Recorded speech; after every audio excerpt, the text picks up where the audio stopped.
what to do with this collar. Oh, we're live. Hello. You don't know what to do with your collar? It looks weird, this hood, doesn't it? But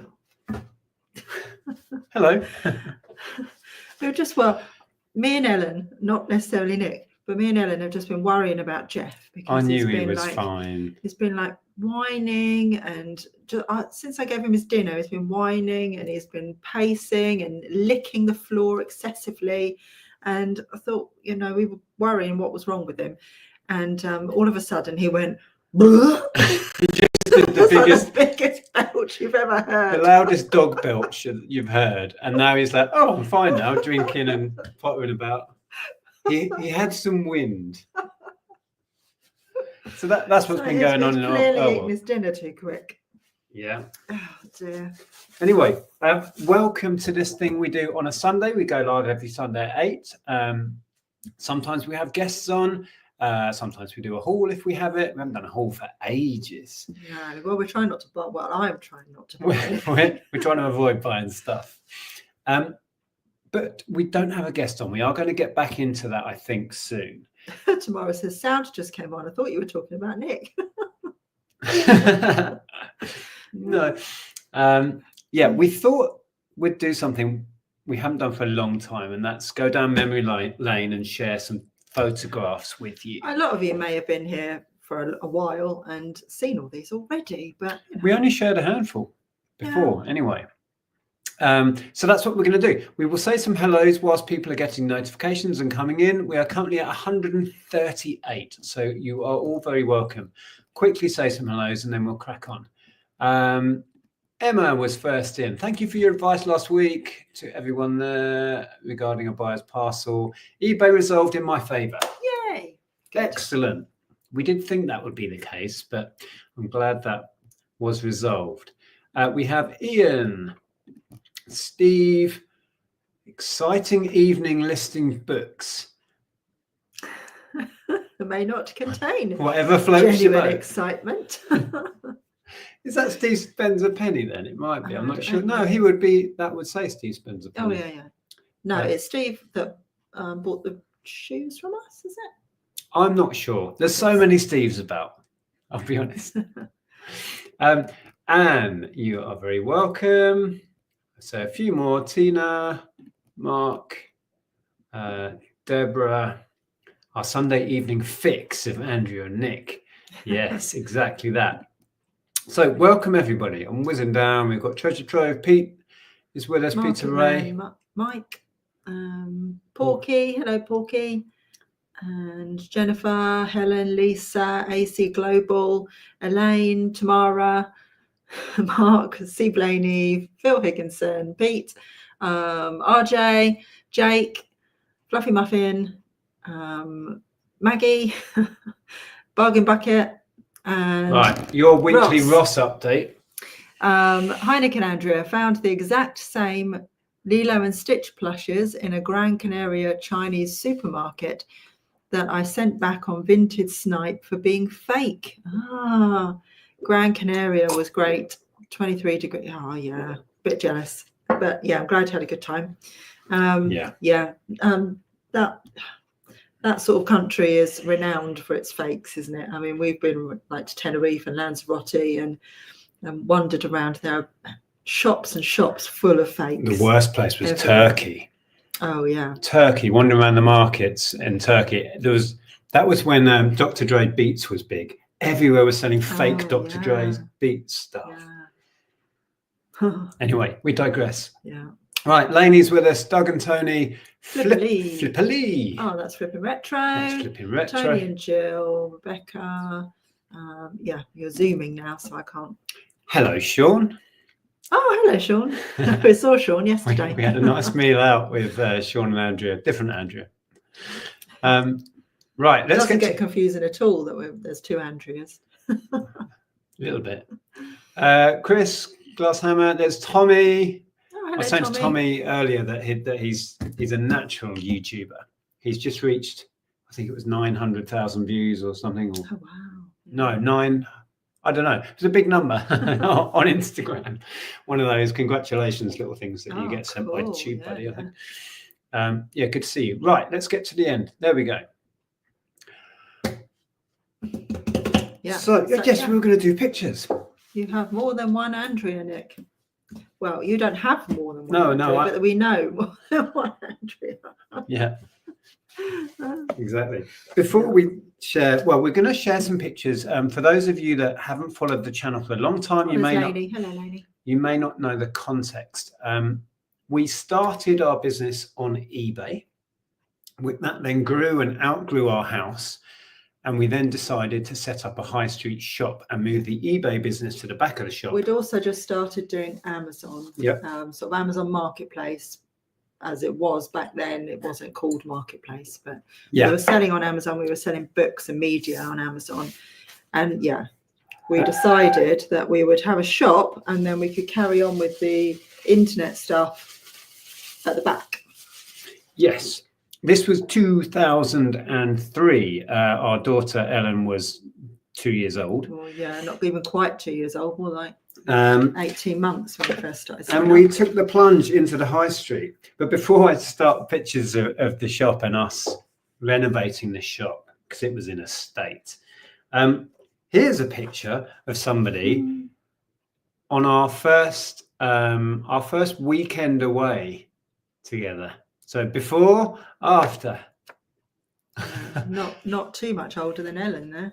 And I thought that. I know, it's crazy, isn't it? I was looking at this the other day. We now have a daughter almost at the age we were when we got together. I was dyeing my hair red back then. And this is Norwich. Yeah, that's Norwich Cathedral. So I would like to go back and recreate that picture at least, because this is in the cloisters by Norwich Cathedral. We've been there 2 or 3 times since being in Newcastle. Since being in Norfolk. So I'd like to go back and do a now and then exact picture in the exact spot of that. Aren't they cool? I've got a picture of you in that spot as well, but I think it's in my memory box. I think I posted it on Instagram at some point. Yeah, we could recreate the one of me as well. That's a nice picture of you. Is it? Oh. Yeah. You don't like any pictures of you. Oh, it's Lex. Hello, Lex. Andrea, not aged a bit, Nick. Someone was going to say it. Well, it's not highlighting. Why is that not highlighting? There we go. Highlight. Oh, look, he's so happy. He's playing with his toy now. I can hear squeaking. He's so relieved that he's shifted his wind. We're not talking about me. If you just joined, Jeff, Andrea and Ellen were really worried that Jeff was ill. The last 20 minutes or so. He belched. He's been wandering around going, oh. I thought he was going to be sick. I didn't know what he was going to do. He's been licking the floor. And we were really worried about him. And then he suddenly went, biggest dog belch you've ever heard. It was loud. Somewhere we've got the before and after of what the shop looked like. Ross says, Ellen looks like you there, Andrea. Well, similar age. Yeah. That's the mad thing. Yeah, right. Ellen's 23 now, and I think I was maybe, I don't know, what was that, 97, so... 98. Oh, 98, so I was 24. I might have even been 23. 98. Yeah. Was that, don't know. A similar age, yeah. Yeah, similar age. So this is what the shop looked like. We made the decision we were going to set up a high street shop. Again, this is 2003. We were running a very busy eBay shop, eBay business from a 2 up, 2 down rented house. And it was chaos. We had a small baby, or a small child by this point, and no space. And we ended up deciding this was going to be the place. And it had been a she clothing shop. That was the name of the shop. As long as I'd remembered, because I grew up in Hitchin, and I remember that being there from being little. I mean, obviously, it looks like it's from the 70s. I think it was set up early 80s, maybe late 70s. Yeah, and I remember my nan going in there buying clothes. You can see all of the racks. It had been left in a right mess by the previous tenant, and she was a right one to deal with. I was thinking about her the other day because she fleeced us for a lot of money. She was like, yes, she was like stalling on leaving, and it was the first time we'd ever rented a unit before. and she was stalling on leaving, and then she said, "Oh, I'm going to leave this stuff, but you need to give me money for it." And we didn't want any of the stuff. And we ended up giving her like £1,000 or something stupid like that. I don't know what it was, but I thought about it. I was thinking about this the other day, that we didn't need to give her anything. No, but because she was leaving because her lease was up. Like, it was up to her whether she took anything or not. We didn't have to buy it off her, but we were so green to it that we gave her money. How stupid! Because we got worried she hadn't ended her lease. She was taking early exit, but she didn't have to. What she was negotiating with the landlord that she wanted to get out early. The landlord found a new tenant, us, and then she was playing us because we were worried. It was perfect for us. It's what we wanted. There weren't many properties at that time available in Hitchin, so she was using this leverage. And we ended up paying her off. We did get some stuff out of it. We got a really nice safe out of it. But then I was thinking about that as well. I bet that was there before she was there. Probably. It probably belonged to the shop. Anyway, long time ago, lots of water under the bridge. So let me just do the before and after. So we took on this. We turned it into that. That was what it looked like a few months later. So we had completely gutted it. I'll show you the interior in a minute. And then we had these signs. Well, we actually put these signs together. Yeah, you had a friend who did sign writing, didn't you? Yeah, I had still a friend called Andy, who worked for a shop fitting company, and I worked part-time for them as well before. And he did the sign. There's a shot in here somewhere of you putting the sign together. Yeah. It's a really good shot. So if you've got any questions or anything you want to ask us about having a retail outlet or anything like that, just pop them in the chat, and so Andy to answer. Andy, our friend who worked for Shop Fitters, just did the lettering and then just gave us these rolls of lettering, vinyl lettering. So we had to stick them all on. So that's the big replay sign, which I did still have. It might still be in the loft. Oh no, it's not. No, sorry, we ended up breaking it. There's Andrea. Did you break it on purpose? No, it was in our last loft, but I think it got broken up there. Oh, there's me. Pizza Ray said Google Maps still has your replay shop last pick June 2009. That would be a different unit. That we moved to a bigger unit. No, 2009. We moved in 06, didn't we? No, we were still in that unit in 2009. Were we? Yeah, we were. Oh, maybe. I know. Yeah. That was when Michael Jackson died, and I remember exactly where I was. Okay, so there might be a picture on Google Maps.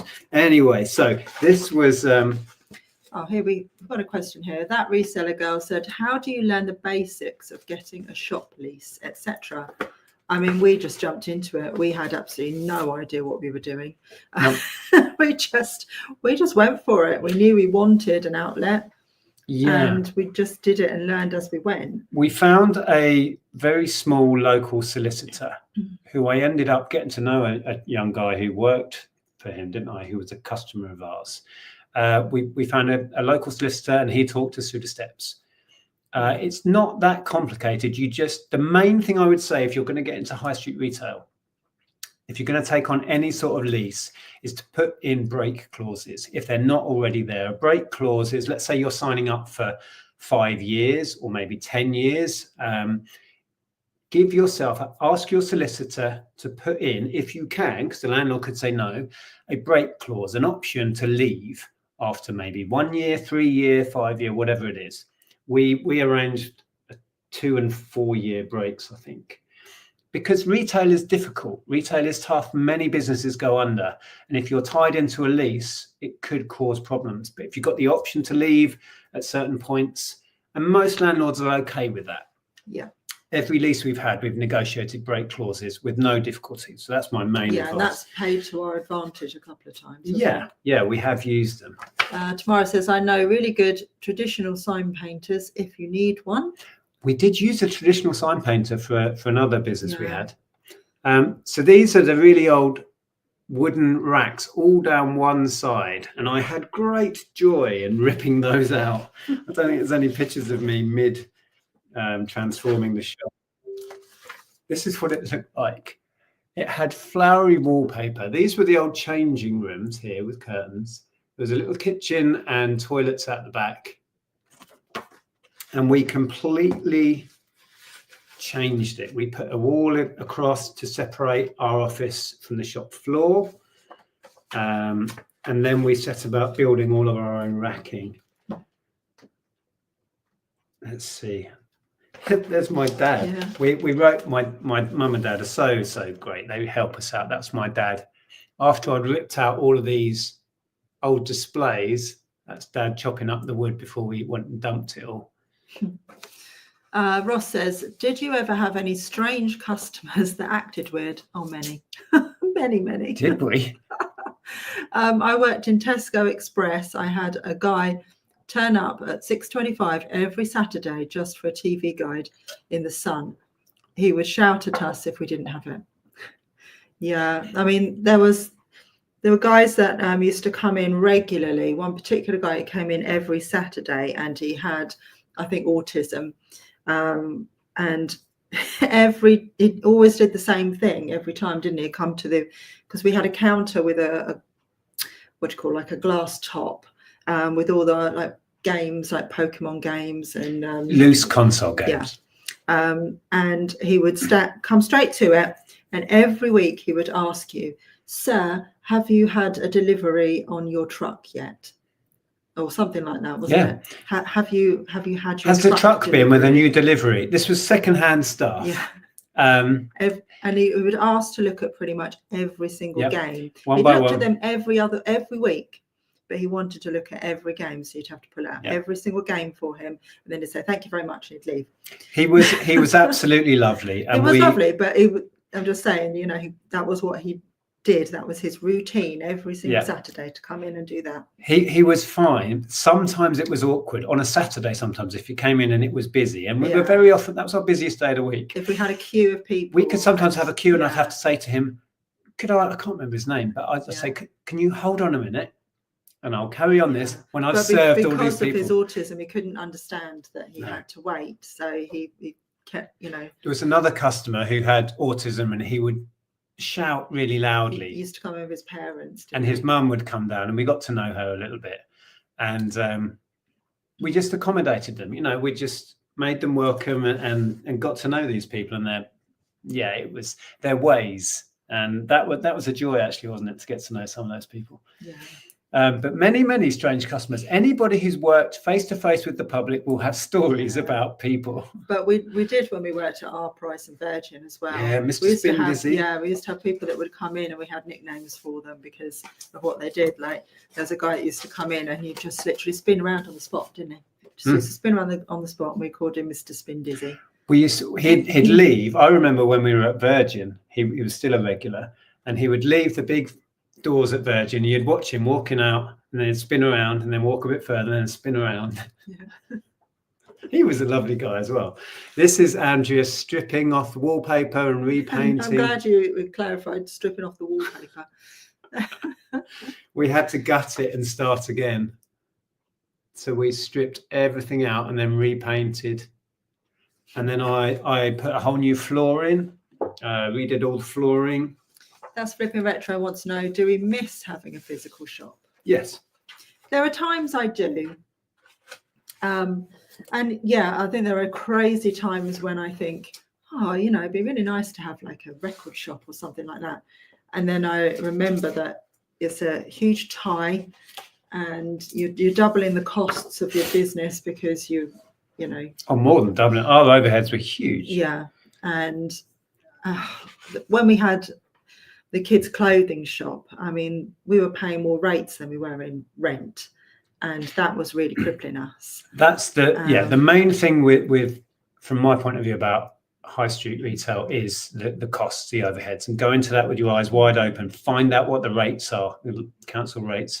Yeah, and being tied to it as well, because it was, although we were closed on a Sunday, but it was pretty much a 6-day job, and you stayed late at least one night a week to I used to stay on do Thursdays. jobs and everything. And So we'd start work at whatever it was, 9ish.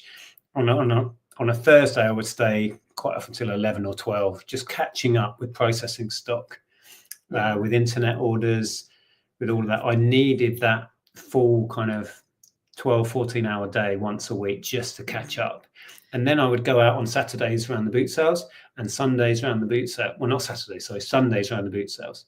Yeah, and it was a huge tie as well, because if you went on holiday, we'd have to close really, because we didn't have staff per se. No, not until much later. And we even got married on a Friday so that we could open on the Saturday. There's my mum when we started ripping up the carpets. Your mum hasn't changed. You can't really see, it's not quite in focus. Your mum just looks exactly the same. Let's find some shots. Oh, Sharon's asking, how did Ellen's audition go? Well, she didn't get the job, but she really enjoyed it, and she learned a lot, and she enjoyed the experience. And her dance teacher from Brighton was there auditioning as well, and he didn't get it either. So yeah, that made her feel a bit better as well. And yeah, it was a good experience. I think she was very proud of how she did. So a learning experience. So we were doing this on a budget, going back to the shop.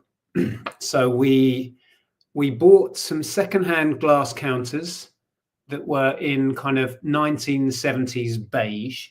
It was actually the shop next door, which was a comic shop, which was really good timing for us, that he was closing that down around the same time we were opening. So I went in and I said, this could work in both of our favors. Are you getting rid of the shop fittings? He was like, yes. And we did a deal. It was perfect. But they were old. They were this horrible kind of hospital beige. So I sprayed them up black and repaired them and made them as good as they could be. If we'd have bought them, that sort of quality units, we would have spent £400 or £500 each on them. Yeah. I think I paid him 50 quid each from memory. So we were doing it on a budget. Big Al says, hi all, I'm sorry I'm late and wasn't in the last 2 weeks. I've had the flu and I was busy in the depot. Oh, well, I hope you're feeling better soon. Yeah, no need to apologise for not being in. Yeah, glad you're back to full health. Oh, here's Ellen. So this is how old our daughter was when we were setting up the shop.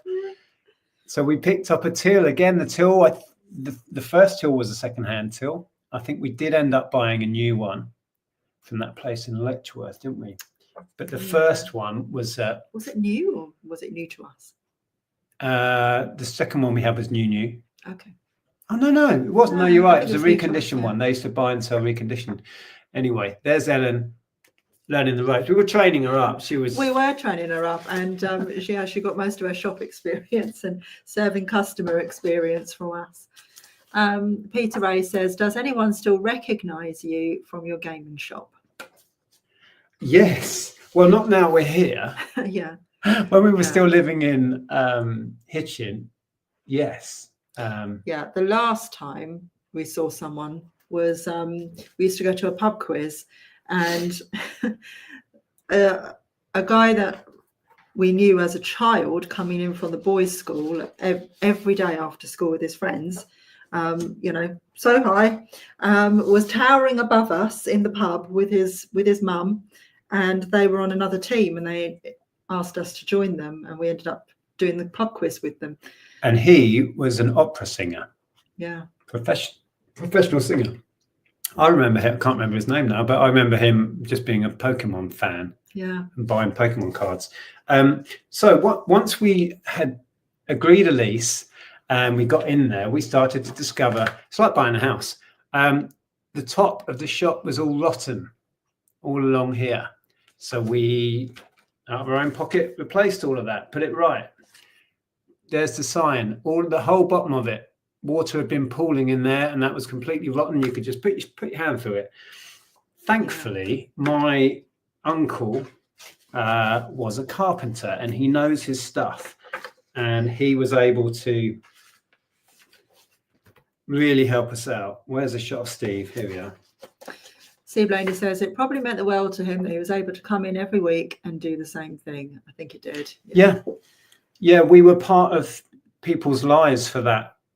It was about 9 years in the end. I think we had the shop from beginning to end, and we were part of people's Saturday routine. We were part of their, we got to know some of the parents, and we were part of their kids' lives, and we were, it was great. That's my uncle up there doing work on the shop. That's Dad. George says, sounds so cool to have your own second-hand shop. I'd absolutely love it. It was great. Retail is a lot of work. And I think you were right. And one of the other big things about retail is it's the tie. You have to be there or pay someone to be there from open till close. So it's a big, tie. Exactly that. You were right. Yeah. Will says, did anybody famous ever come into your shop? We were told these stories the other week, didn't we? Yeah, we covered this recently. And then we couldn't remember the name of the lady, and eventually somebody got it, and I still can't remember it now. It slipped out of my head. But there was Justin Lee Collins. Yeah. Who came in. Yeah, we won't go into the whole that story again. But yeah, we were telling that the other week. So that's about a third of the way through laying the new floor. Tamara says, Kensington Market and Tower Records, there are so many stories. Everybody who's worked in retail will have stories. Jack came back, says, how much was your rent back then? Do you remember? Couldn't tell you. No. I don't even know. And it changed. It constantly went up. And we had this shop, and then we moved to a bigger shop, and that was more. I can't remember offhand. That's Flipping Retro said, if you ever need any business partners, I don't think we're going to go back into high street retail. So we could have bought racking, gaming racking, CD racking, and all of that stuff. Did you have an Arkwright still? No. Catch your fingers.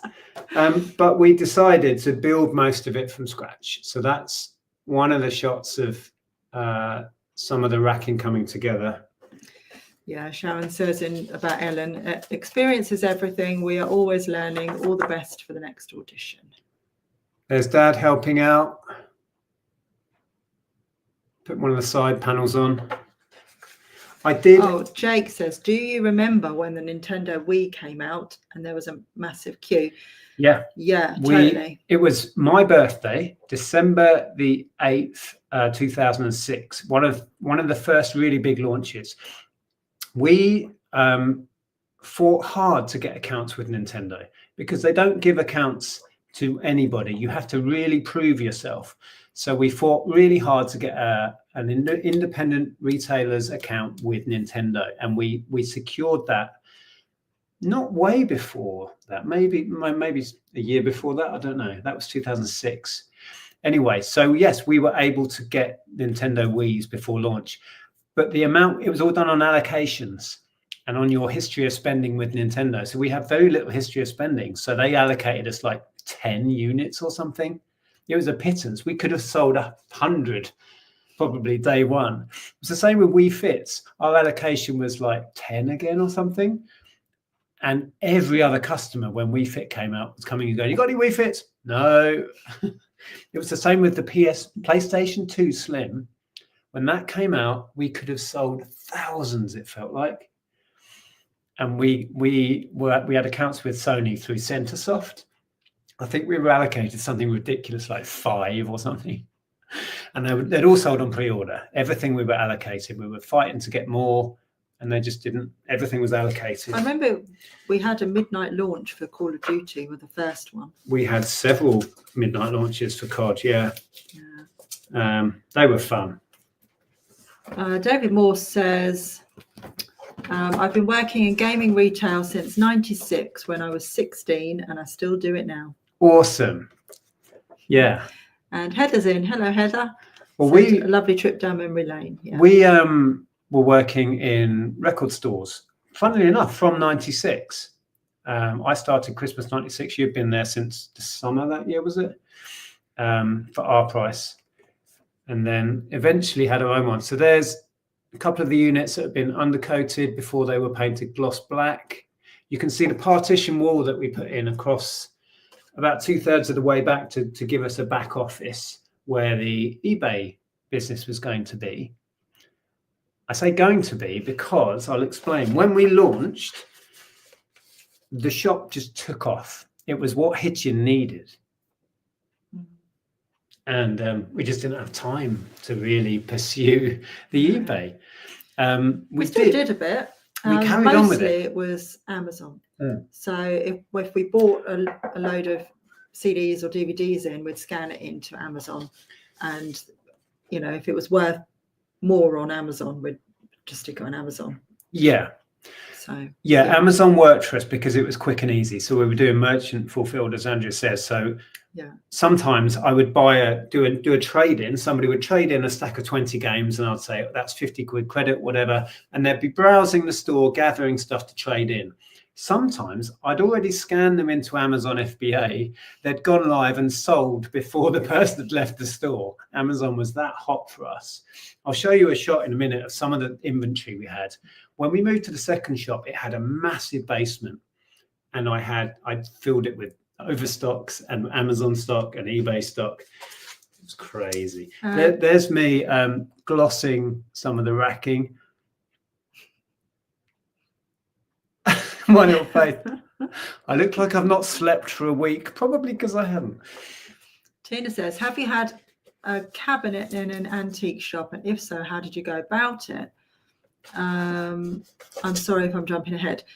We did, when we first moved here, there was a shop in Diss that it was like an antiques place, wasn't it? Antique centre. Yeah. And we had a cabinet in there for about 3 weeks before they closed down. Their landlord put their rate up an excruciating amount. They nearly doubled the rent. So their business folded.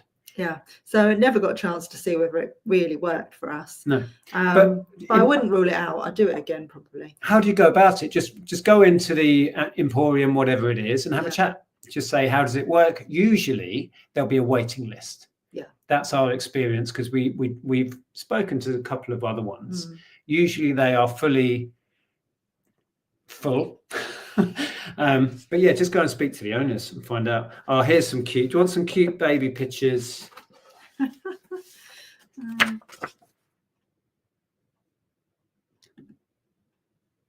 Painting Ellen.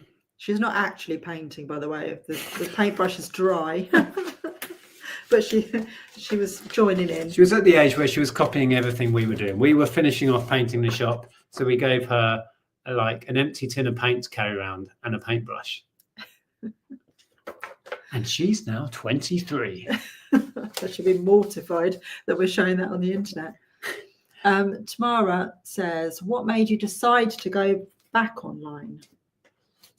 We never weren't doing online for a start. It was always part of the business. The decision to come out of retail was twofold, really. One, we had a target that we wanted to get out of that business when it started really doing well, and that was to pay off our mortgage. It allowed us to buy a house within the first 12 months, and then we bought another house after that. Well, we went from a flat to a house, and then we made the decision we were going to pay off the mortgage. Once it had done that, the other reason was that you'd had enough. We'd had a few break-ins, one particularly bad one, which we'll probably show you a couple of pictures of in a minute. And we were getting quite a lot of abuse, and it was just starting to wear on me, to be honest. I'd got to a point where I'd really had enough. So we came to the decision that we would sell the business. And we went with the firm, had it valued. At the exact moment that the big financial crash, which was, what was that, 2010, 2009? No, later, yeah. More like 2010, I think, something like that. Around that time. And So although we had a couple of interested parties and one that was prepared to buy it, they couldn't get finance from the banks because the banks suddenly stopped lending to small businesses. And it was so frustrating that we had this successful business that was worth quite a lot of money selling as a going concern. And it just wasn't happening because the people that wanted to buy it couldn't get finance. So we ended up taking I mentioned before about putting in a break clause. We must have been a 2-year break clause on the second unit we set up. I'll show you that in a minute if we've got pictures. We used that break clause because we had to either use it or stay for another 2 years. So we closed the doors, and instead of selling it as a going concern, we took all of the stock with us.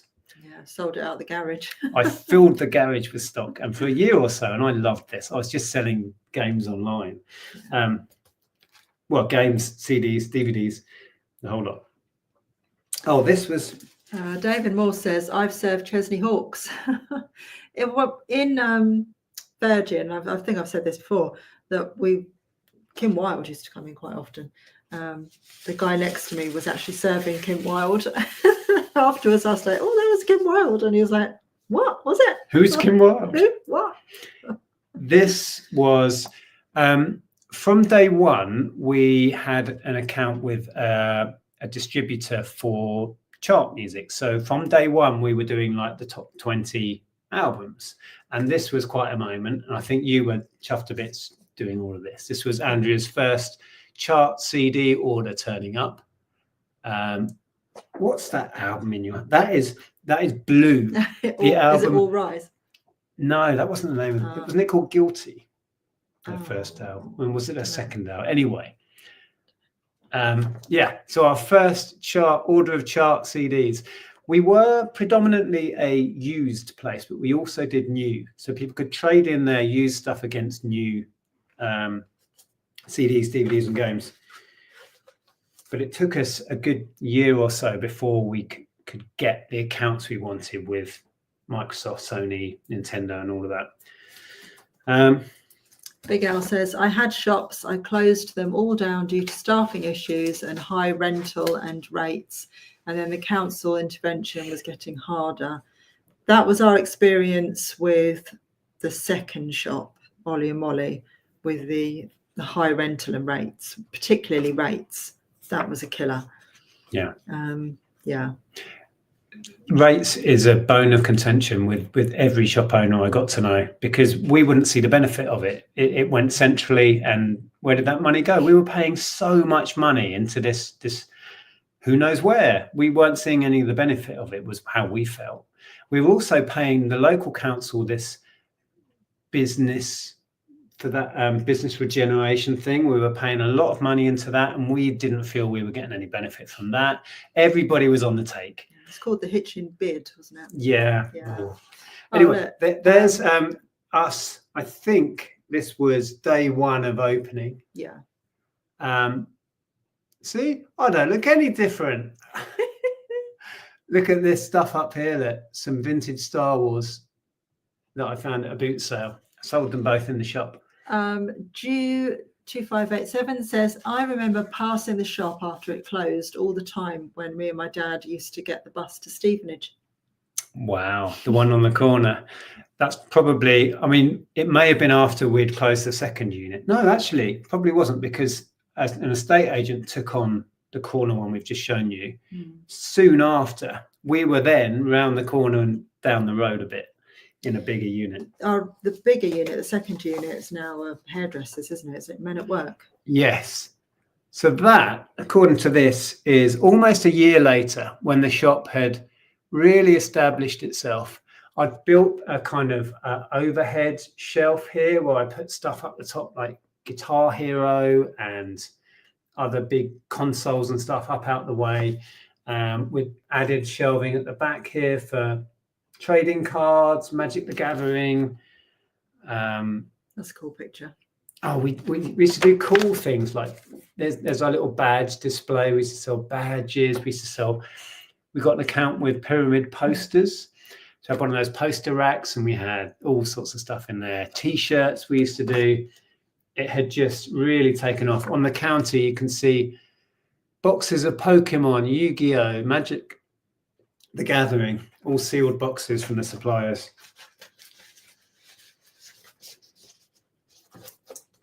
And by this point, we'd started taking a healthy wage. But for the first, I would say 12 months, we ploughed all of the profits back in to stock, to upgrading the racking and the equipment. Cute one out there. New computer equipment, that sort of stuff. We ploughed it all back in. And then once we felt the business had the best start it could possibly have, we started taking a wage and we started doing really well out of it. There was just stock everywhere. 2-year-old Ellen. So I set up this overhead one. So we ended up with all sorts of stock up there. PlayStation steering wheels. Oh, that's when Game Boy Advance had just come out. Yeah. Or the limited editions, Tribal. Market Man Mike says, what was your favourite item or SKU to sell in the shop? Favourite thing to sell? Probably the trading cards and getting to know that demographic of Hitchin. There was such a scene of people that were into Magic the Gathering and Pokemon. And I got to know them through selling and asking them, what do you want? What do you want out of this store? What do you want me to stock? And I would be led by them. So we ended up with all sorts of stuff, 20-sided dice and sleeves for the cards and all of that sort of stuff, albums to put your cards in. I was like, what do you need that you can't get in Hitchin? So we ended up being the place to go for trading card enthusiasts. So that was a surprise. We never saw that coming, did we? And that was completely led by our customers, talking to our customers, being open with them. What are you into? What do you want from this shop? To the point where I ended up being an official Friday Night Magic tournament organizer for the kids. We hired the town hall once for a big summer Pokemon, Yu-Gi-Oh and Magic tournament. All of that sort of stuff, which just fed back into the business. So that was my favorite. What about you? What did you love to sell? I loved the CDs and DVDs, CDs, music and all that. That was my department, really, wasn't it? I loved that part of it. Yeah, I had nothing to do with it. We had to. A bit like we have 2 separate spaces to work. We had to kind of almost split the shop in half. Well, it made sense because we got to know our suppliers. We got to know how it worked, right? You would deal with your suppliers for CDs, DVDs and whatever. I knew all of the gaming suppliers. They would phone and ask for me. I would ring and know who they were. Yeah. We couldn't switch roles because we wouldn't know what on earth we were talking about. Bargain Bucket UK says, I opened a video gaming rental shop in 1998. It thrived until 2002. Then I changed to a newsagent's until 2010. From then to now, it's a secondhand junk shop stocked from house clearances. Yeah. See, that appeals to me. I honestly don't think we would ever go back to retail. It just doesn't suit our lifestyle now. But yeah, I love a junk shop. We were watching a channel, weren't we? Yeah, that Ricky actually gave a shout out to, which we didn't realise. It was on our recommended. And we started watching it. What's it called? I don't know. Oh, it's about a house clearance, a chat with I'm sure people will know. Business, and he has other employees. Yeah, it's got a shop called Vintiques of Surrey. Yeah. And yeah, we watched several in a row, didn't we?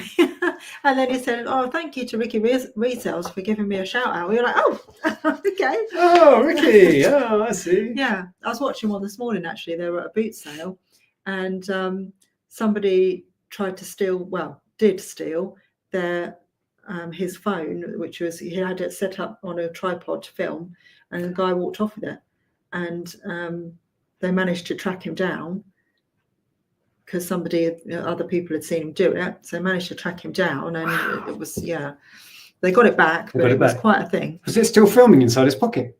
No, he'd switched it off. Wow. This was where we first had the till. This was the partition wall that we built. This was our initial filing. We didn't put anything out live. So all of the CD cases were empty. All of the games were empty. and we had to therefore file the contents. So I bought these racks from although I built all of the racking initially, a record store in Hitchin went under and I bought a lot of their racks. A record store in Stevenage, part of the same chain, went under, FL Moore Records, which we both used to shop in our teens. And I bought a load of their racks, including this stuff. That really takes me back. And then eventually I built a special little unit next to the glass counter so we could be forward facing whilst we were putting the stuff through the till. Because we learned very quickly, you need to have eyes on the shop floor. Even with a shop where the stock isn't live, stuff would walk. We had T-shirts stolen from like 8 foot up hanging on a wall. Yeah, someone stole money out of the till when we weren't looking. Yep. Yeah. We had to move the till because we had the counter and then the till there, and somebody had leant over, pressed the button, took all the notes. Those racks that I got secondhand, this is what they looked like once I'd finished. And that's when we were a really big stockist of Pokemon. These are all the different boosters you could buy. We did figures, when I got into Magic the Gathering and running tournaments, I would sell complete sealed boosters to the big players. They would spend a lot of money. So I'd do them a favour and let them buy a whole booster at discounted rate, booster box. David says, did you put in staff picks for music like Beggars Banquet or other record stores did? We didn't, no. I mean, we were really the only staff. So, no, we didn't do that. We had... for the first few years, it was my niece was a Saturday girl, and then later on we had staff, but we had a really rough time with staff, which let's just not cover it. We were stolen from in a big way. Let's just put it there. Yeah. C. Blaney says, we had a grocery store when Cadbury's Whispers were launched. They were like gold dust. Boxes were rationed as Cadbury's couldn't keep up with the demand. Really? Amazing. Wow. Isn't that mad? Yeah. That was our DVD display at that point in time in the first shop. Yeah, Bargain Bucket said it's hard work upkeeping a shop these days. It is. And then I just said when FL Moore, the local record store, went under, I approached them to buy their racking, and I replaced our homemade wooden racking. Yeah, it freed up so much space, didn't it, having those in? Well, we could get a lot more in. And underneath there was storage space. Behind those panels, which I could lift out, I built wooden panels underneath. There were crates of overstocks underneath. We weren't that great at keeping on top of reducing prices, having sales, clearing out. So we gathered stuff, right? We're still doing it now. Okay. That was still our first shop, wasn't it? That's still the corner. Yeah. Sharon says, you are a great team, really feed off each other, inspirational couple. We have our moments when we don't agree, but thank you. Every couple does. I will, yeah, I will take it. I don't think we would be normal if we just agreed all the time. That was the moment where one evening, we closed the shop and I said, I want to get the racks switched out tonight. So we had to empty a few thousand secondhand CDs out of the old racking, take all the old racking apart, and then set up the new racking, which itself wasn't a quick job, and then put it all back. That turned into a whole night's work. I had to put all of this on the walls first. These took little clip-on shelves. That's all of the stock that we had to stack up on the shop floor, about 2,000 or 3,000. Did you get in the local newspaper with anything you did at your shop? Not with Replay, but we did with Ollie and Molly, didn't we? We had a feature done on the latest shop. Yeah, we did. But also we got featured when we first opened. Yeah. We got featured in one of the columns. We did advertise sometimes in papers and other places. We advertised in a cinema once, but I think that was a waste of money. Do you remember? Yeah. Oh, look. This is a few years later now. Ellen is now going to school. And this was when I was painting my next upgrade in shelving. So these are shelves that I painted red. Deborah said it's really very hard work and financially draining trying to keep a shop going. Almost £500 now for a music license just to play a radio. I know. We flew under the radar with it for quite some time because we really felt, I mean, I know that the artists need to get paid, but they fleece you. And here's the thing though, we were selling and we did it for a number of years, managed to get away with it, and then one day we got a letter through saying on this particular day you were playing Bon Jovi, blah blah. Was blah. Bon Jovi. It's like, oh no, busted. The mad thing about that was we were selling music that the artists were benefiting from, and we would promote new chart records to benefit the artist. It's a grey area. I get it. If you're a hairdresser and you just want some music as an ambience and that's helping your business, you should maybe contribute and give. But we were supporting artists by buying new from the suppliers as well as secondhand. I don't know. But yeah, after a couple of years, we started paying the, what was it, PRS, was it? What was it called? Can't remember. Yeah, I think it was. Chris Tyler says, don't you need to have commercial waste disposal charges, bins as well? Well, yeah, because you have to pay extra for a bin. Some Egypts burned our bin down in the middle of the night. We lost our bin, and when we asked for a replacement, they told us that we had to pay extra to have a replacement. Like, what? Well, you just ended up used to take all our rubbish home with us. I got really peed off with the council. The amount of money they were taking off us in rates and other charges, and then they wanted us to pay for a bin that somebody else set fire to. So I would take our rubbish home and put it in our regular bin, which you weren't supposed to do. But most of what we sometimes you would empty the bin on your lunch break, put it in a carrier bag, and take it down the road, and put it in a council bin that we were paying for with our rates. Right? But let's not go there. Drew says yes, it was the one on the corner, so must have been the first one. Yeah, this was another shop fitting upgrade we did. There's me. I loved all of this. Mr. DIY in action. Peter A says, did you keep any of the gaming stock when you sold the gaming shop? No, I got out of the habit of game collecting through having the shop. So I didn't have an impulse to save any of it. We did benefit from having the gaming shop because we could take home and play stuff. I was still a Nintendo fan, so we had a Nintendo Wii. So we had access to hundreds and hundreds of games we could borrow. Not the new stuff, obviously the used stuff. And we could get discounted games because we owned the shop, right?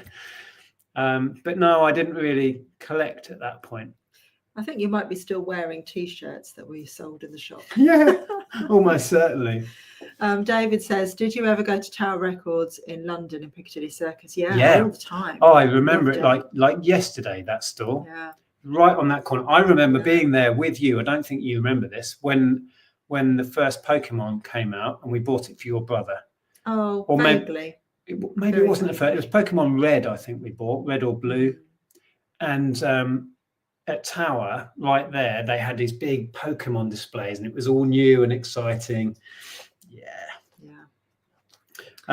What else have we got? Oh, look, there's a Happy Me. So that's me stood behind the counter. Don't know, it looks like while we were open and trading at that point. Big Al says, my last shop, all of the walls were glass cabinets and nothing could be grabbed. Yeah, I understand the lengths you go to. This shop we've been showing you, somebody's smashed down the front door and got in, and we ended up having to pay a lot of money to put shutters in, because we were very paranoid by that point. Oh, this was when I'd added another shelf under the overhead one here. So I had easy access to all of the different card boosters. So these are, you see all the different Magic the Gathering, Yu-Gi-Oh boxes. So you come to the counter and you just point up there and say, one of them, and I'd fish them out. And it was quite slick by that point. Tommy Trade says, it sounds like a lot of other specialist stores around you were closing down. Do you think stocking such a mixture was one of the keys to success? I think that because we stocked stuff that the kids from the boys' school particularly wanted to buy, like the trading cards and gaming and all of that kind of thing, I think that kept us going for a long time. Yeah. The key really was that we were, apart from Blockbuster, we were the only place you could trade your used games in. Oh, yeah. That, if I'm being honest, is where we made all the money. Yeah. Although we did really well with trading cards, there's not much margin in booster packs and stuff. So we made most of our money because we traded in secondhand games. We did trade in secondhand CDs and DVDs, but really that wasn't where we made the money either. Yeah, you're totally right. Bargain Bucket says staff stealing has been my biggest problem. It's a horrible reality, isn't it? And yes, Deborah, it's clearance grafters. Ah, is that the name? Okay. This is behind in our office out the back. This is some of the stock, and this little pile here you might like, Peter Ray, if you're still in. That's all boxed N64 games that I did used to sell in the shop, but I found they were really slow. That the real collector's market for that sort of stuff hadn't exploded by that point. So I used to save them up, and then on my days off at home, I would list them on eBay. C. Blaney says, this is a glimpse into Ellen's future partner's old man Nick with his old photos.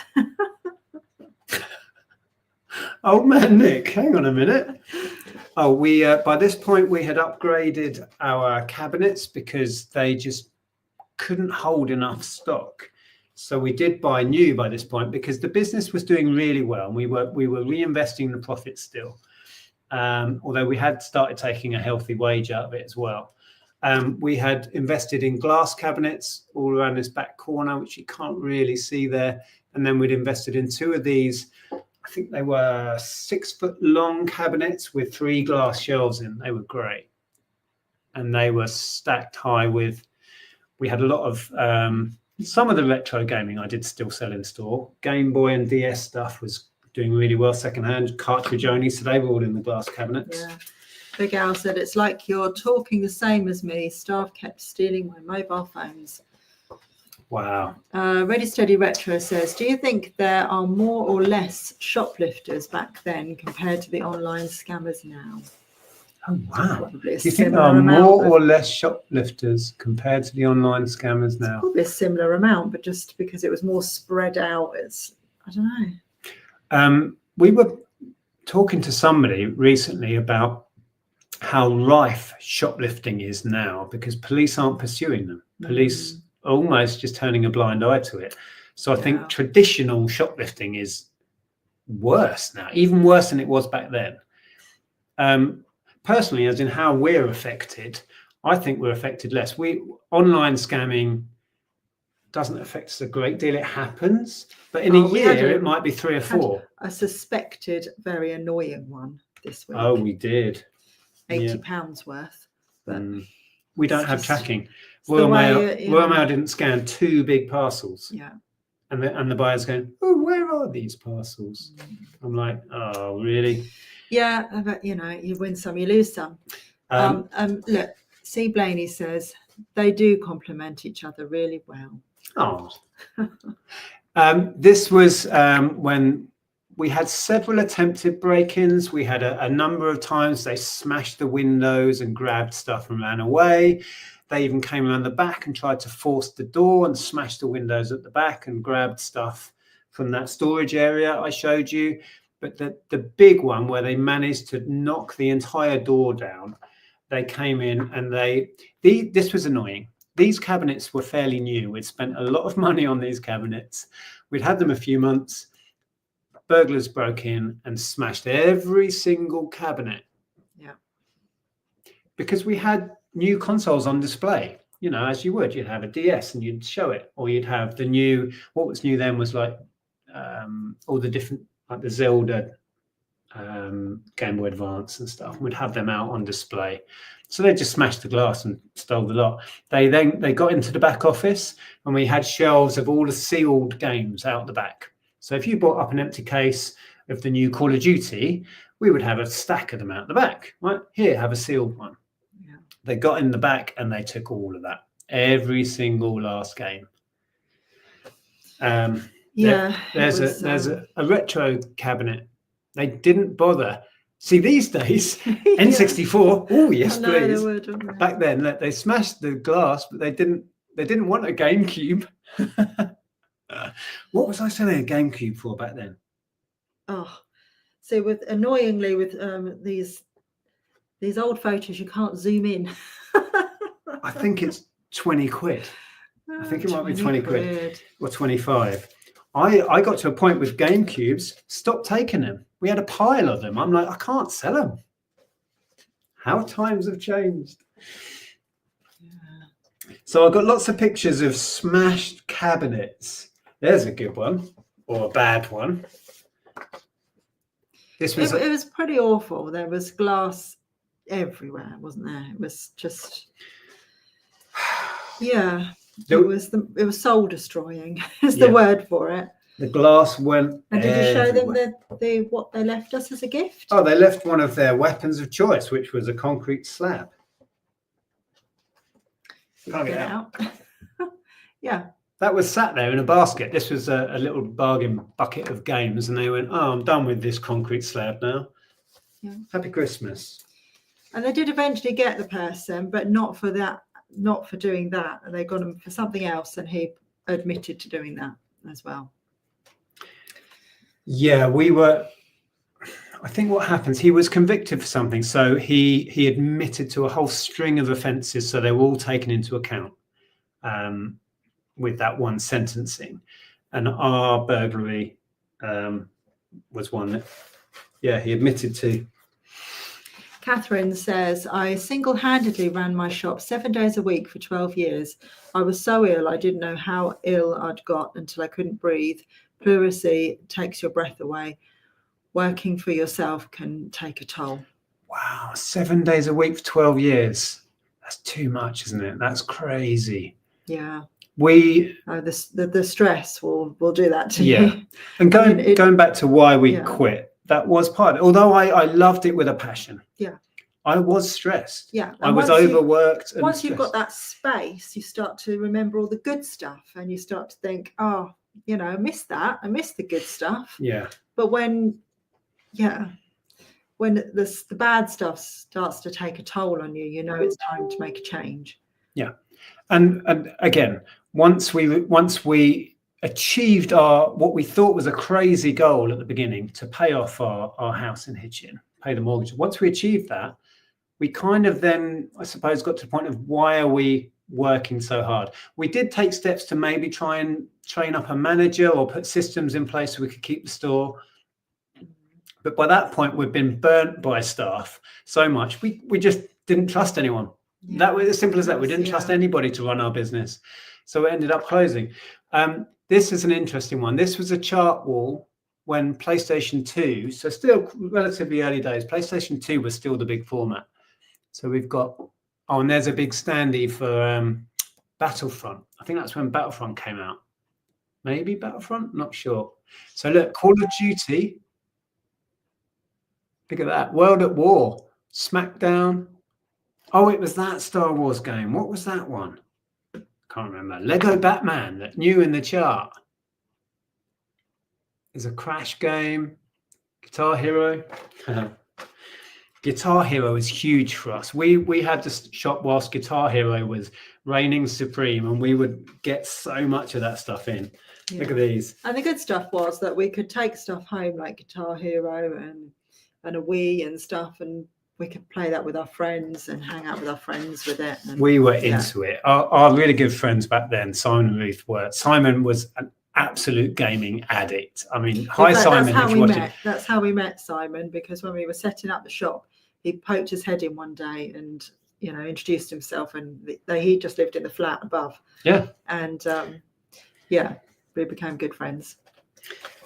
Yes, so we used to play a lot. Sorry, we used to play a lot of SingStar back then. Yeah, we did. We were really Our poor big neighbours. SingStar and Buzz on the PlayStation. Loved Buzz, but then that makes sense. But when doesn't the Wii came out, that was it for us. We were obsessed. God, what did we play? Well, Wii Sports, obviously, at the beginning. And then all sorts of stuff on the Wii. There's a shop window. Quickly, look, Call of Duty World at War. I was just going to read Ian's comment. I ran my own shop too and got visits from PRS inferring I had a transistor radio playing in the shop. But it was in the kitchen in the upstairs flat playing at lunchtimes, and I refused their demand. Fair enough, right? Deborah says twice they broke into our shop. Once they actually broke through the wall and emptied the shop. Devastating. And really I totally understand that word you used there, devastating. When I walked into that, well, you've seen how much work and effort we put in. I get really emotional about it. Damn it. Yeah, well, I can tell you that you just laid on the floor. He just laid on the floor and said, I'm done. I'm done. I'm done. Oh, this is like, we ended up moving to a bigger unit, which was this one here. Oh. Yeah.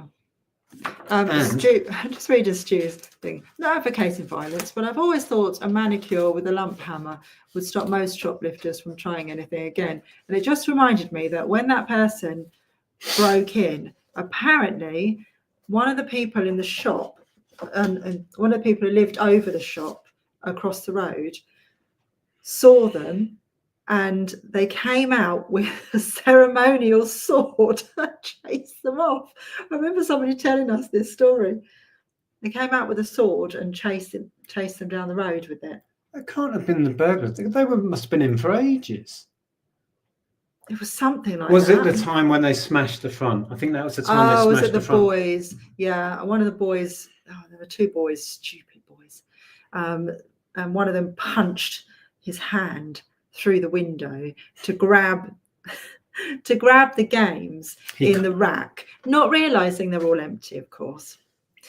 So we came in that morning to find a hole in the window covered in blood, because obviously when he'd pulled his hand back, he'd gashed all his arm. He didn't punch it. It was thick, tough and glass. They'd hurled looks at it, but he'd put his hand through and then caught his hand and ripped his hand open. I think they were drunk. They were stupid, is what they were. And they lived around the corner from us. And we eventually the police gave us their address. And we wrote their parents a very strong letter. And we did get some apologies and some compensation, because obviously we had to replace the windows. Well, we were insured for that, but we had loss of business because where they'd kept smashing the glass, shards of it went everywhere. We had to completely strip the shop out and hoover everywhere because there were splinters of glass everywhere. Yeah. Anyway. And talking of strange customers, we had one strange guy who used to come in and look at the CDs like all the time. And this particular day, the guy was fixing the window, glass on the floor everywhere on the CDs. And he's fixing the window, and we'd cordoned it off. And the guy just broke through the cordon and started flicking through the CDs. And I went up and I said, I'm sorry, no, this is closed. There's glass in these CDs. We can't, you can't look through the CDs at the moment. And then even the window man said, no, you can't, but you can't be here. And he turned around to me and he said, I'll take my chance. I know the guy you're meaning. He was the right one. This is the interior of the second shop, which was much bigger, and I had upgraded racking. These racks came from a photography shop that was upgrading, and I added in our old record store stuff. So it had these big like canopies and shelves up here. They were really nice, and they lit up.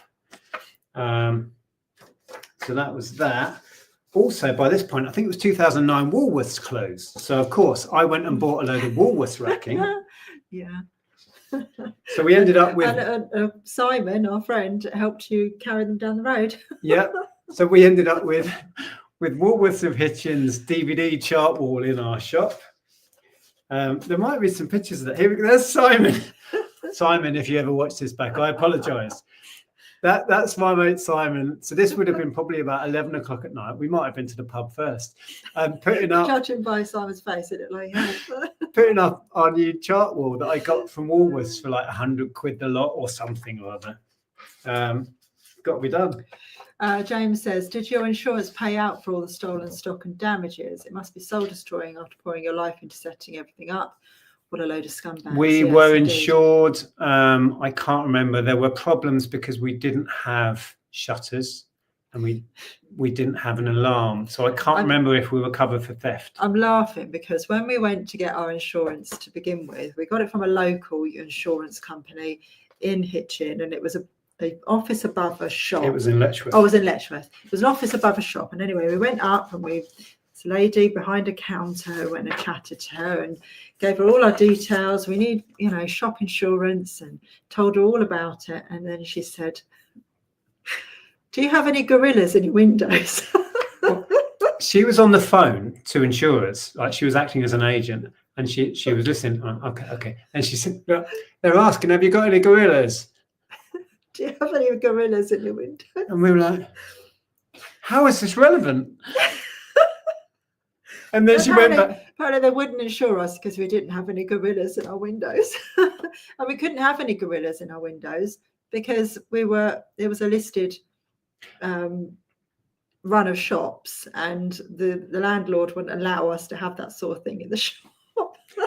They meant grills. Like metal bars. I don't. It was the weirdest conversation. I don't think the lady we were dealing with knew what she was talking about at all, or what. Anyway, yeah. Can I show these?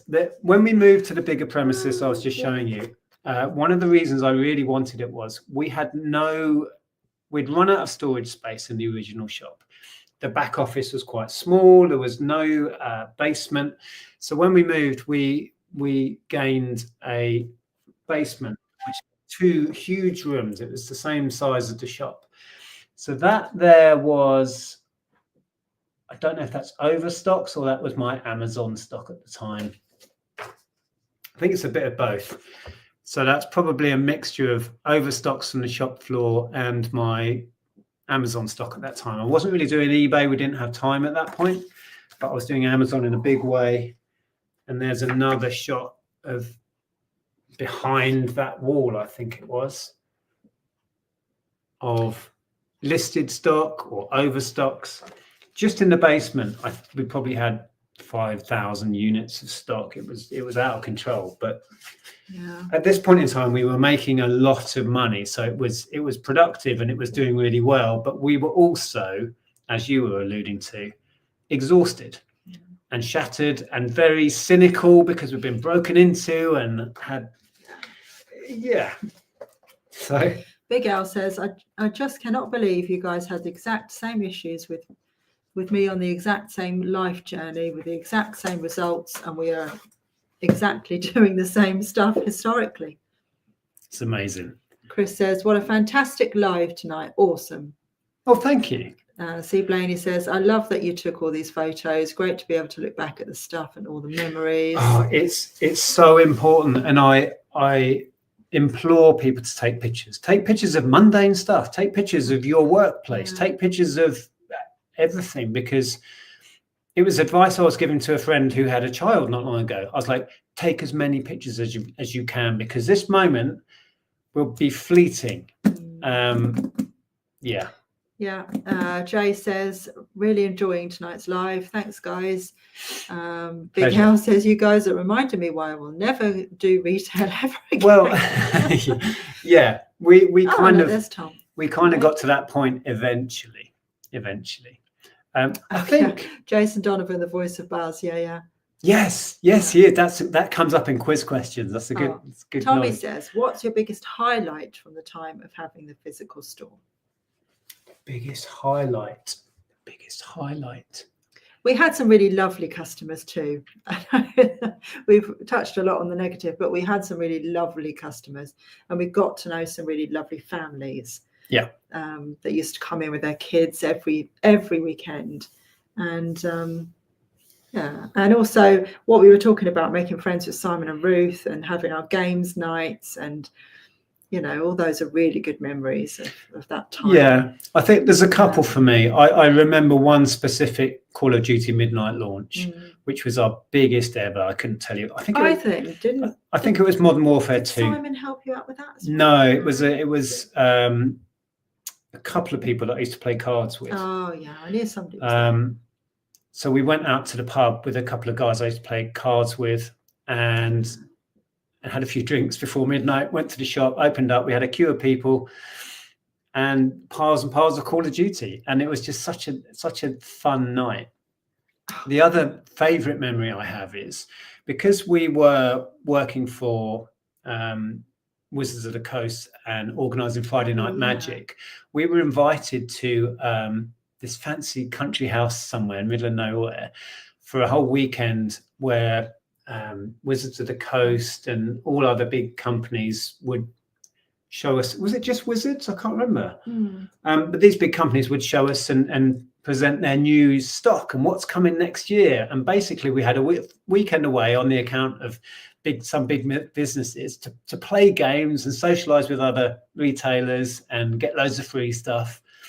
And that was the first time we ever played Werewolves, which is the concept that Traitors is based on. Kind of is, yeah. It's basically the same, but you have werewolves and villagers rather than traitors and faithfuls. And we learned about this game called Werewolves at that event, and we now play it every time we get our family together camping.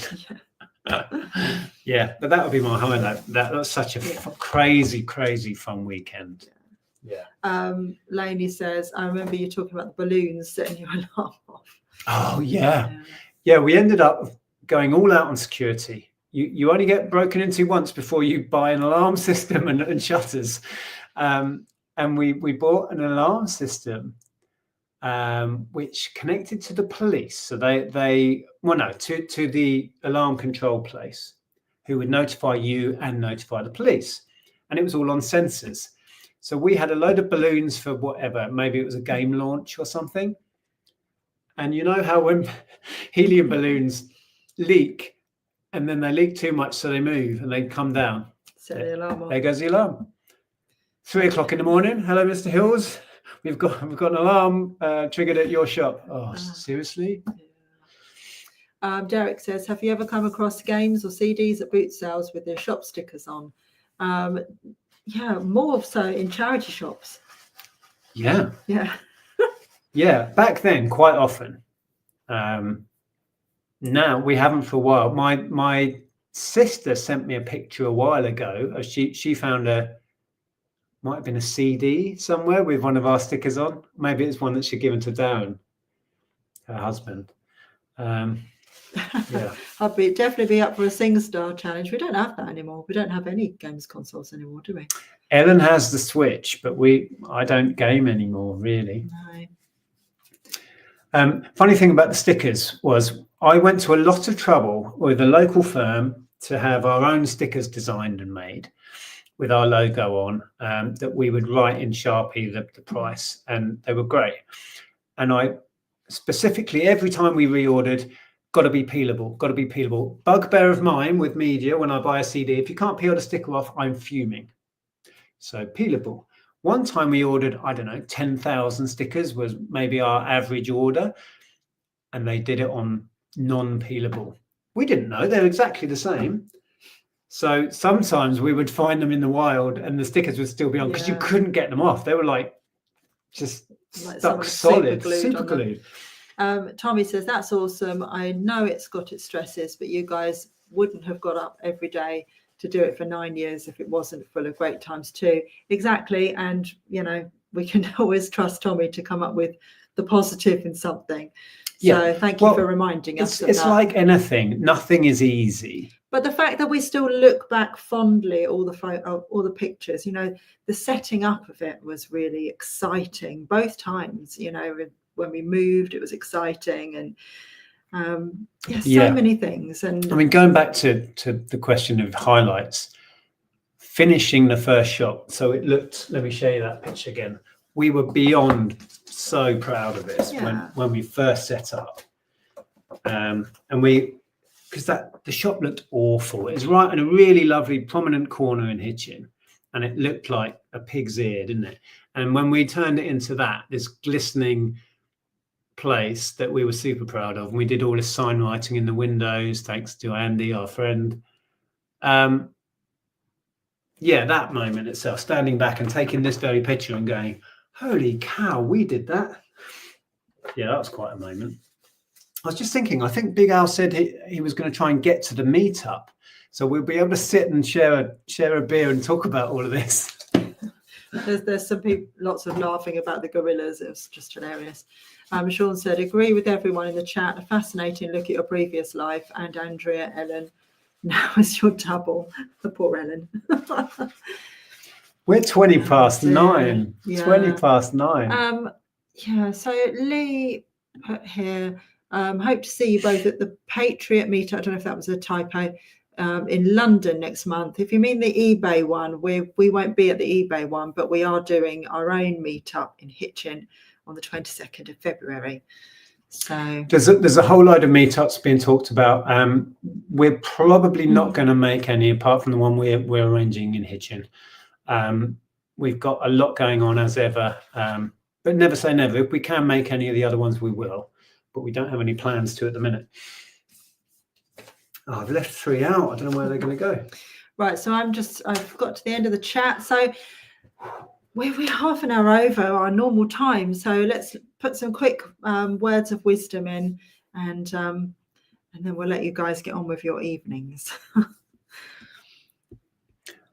Flipping Maggie's just said there, staff left a window open and 2 police phoned me. Is there a sensor alarm? At which I hear the alarm go off as one of them stuck his head through the window. I guess you're talking about the meetup. Yeah, I think I spoke to you the other day. Was it you I was chatting to? I can't remember. But yeah, we'd love you to be there, Tommy. But I know it's a heck of a long way from Bristol. Thank Mind you you, for Carla's sharing. coming. You could catch a lift. Jump in the back of Carla's car. She won't mind. Yeah, do that. Okay. Oh, Ross said, I'll see you both at Hitchin. Looking forward to it. I have 1 roll of packing tape left with our company details on. I won't ever use it. I kept some stickers. I kept one of our little shop business cards somewhere. I assume they were in with all our personal paperwork somewhere. I did keep a few little things. Time flies down memory lane. It sure does. Will says, can it be that it was all so simple then, or has time rewritten every line? What song is this? It's Barbara Streisand, the way we were. If we had the chance to do it all again, tell me, would we? Could we? No, we wouldn't. No. Would we do it all again? Yes, we just might put the alarm system and shutters in at the beginning. If I did it all again, it would definitely be the record shop that I've always wanted. Yeah, but if we'd have set up a record shop, vinyl, in 2003, it would have failed. Yeah, I know. I know, I get that. So we wouldn't have done that because then it would have failed. Yeah, back then. But if I was going to do it all again now. Now I would have a record shop. We would sell vinyl now. I would do that dream record shop that I always wanted. Yeah. If you are new to this, and why is everyone going, wow, this is Words of Wisdom. We end with hopefully words of wisdom from you lot. We read some out and then we will pick a favourite and leave on a positive. Oh, Tommy meant the shop being there, I think. Oh. Tina says, okay. Memories are like creating a masterpiece. Sometimes things get a little chaotic and messy, but in the end, it's breathtaking. Wow. That's deep. Wow. Yeah. Wow. Ian says, before anything else, preparation is the key to success. Yes. Yeah. I would agree. Nothing happens by itself. You have to put the work in. Yeah. Retail is just the same as reselling from home. You have to put the work in, put the hours in, put the graft in. Can you read Louisa's? I can't pronounce that. Well, don't make any mistakes at the Etihad or Toon will punish you with a hat trick. I'll pretend I know what all that means. Something to do with football. It's a football reference. Ross says, retail therapy is buying things you don't need with money you don't have. Yeah, Well, I'm not yeah. big on that. Tom, hello, says, in years to come, this moment right now will be the good old days you look back on. Exactly. So make the most of every single day, because you will be looking back on this now. And take more pictures. Yeah. Good to see you, Tom. Oh, quickly, whilst Tom has reminded me, we are getting together again with everyone who's on this listing challenge. Tomorrow at 7, we're going to do a live to find out how everyone's done. I think I've done all right. Whether I can beat the Payne brothers, eh, Tom? Who knows? Yeah. But let's just say we've had a rather good weekend of sales, and you'll see that in my Monday picking orders video. Talking of which, Ali says, be grateful for lovely memories and don't forget to catch the challenge results next week. There you go. Thanks, Ali. Monday 7. Tommy says, but some about the meetup. I'm actually hosting one in Bristol too, currently in the works. Oh, is it an eBay one? And if so, well, whether it's an eBay one or not, we might see if we can go, perhaps. Who knows? Yeah. Depends what's going on in our rather hectic lives at the time. Yeah. But yes, that sounds fun. And also Tommy's words of wisdom, take pictures. Take pictures. Yeah. Ready, steady, retro. Never let the regrets of yesteryears shadow the smiles of tomorrow, of all tomorrows. That's nice. But also don't let them shadow the smiles that of yesteryears either. Just because there were bad times, there were also really good times. Pete is in with the pain of parting is nothing to the joy of meeting again. I like that a lot. That is nice. I like it. Even the mightiest gorilla knows the value of resting in the shade. On topic. Porky says, be strong enough to stand alone, smart enough to know when you need help, and brave enough to ask for it. Oh, that has been something I've never been any good at, asking for help when I need it. I'm still not very good at it. I try, but yeah. And Fluffy Muffin says, the one who listed the most will win. Oh, Confucius say. Yeah. Now, I think we're going to pick one. Go on then. Yes, I like Tom's this week. In years to come, this moment right now will be the good old days you look back on. It will. I think that's really fitting, and I like that one. One day we will all go, do you remember when on a Sunday we used to watch those two weirdos on the internet? Oh, quick last one from Chris. For a cheaper insurance quote, ensure you have a silverback in your window. And Vanity says, go and have a cup of tea. Yes, we will love you and leave you. Yes, I do hope you enjoyed that. If you are watching back afterwards, drop us a comment below. Let us know what you thought about the pictures. That's pretty much all the pictures we have, although we only showed you a small splattering of them. We might revisit this again sometime. Yeah, thanks for being here. We might try and get a guest on next week. We haven't really had the headspace to think about it. I've been a little bit busy trying to win a challenge, put it that way. So till next week, we are here next week, aren't we? We should be. I think I'm now going to London with Ellen in the morning, but I should be back. Okay. Thank you for all of your words of wisdom and your comments and your presence. There's no point in us talking to ourselves. We've still got 227, an hour and a half in. What is going on? Thank you all for joining us. Yeah, enjoy the rest of your Sunday. There will be a live stream tomorrow at 7 where we reconvene to find out the results of that. So please join us if you can. I will put out a picking orders video on Tuesday, which is going to be an epic one. Just putting it out there. Yeah. Boy, have we sold some stuff. Take care. We'll see you soon.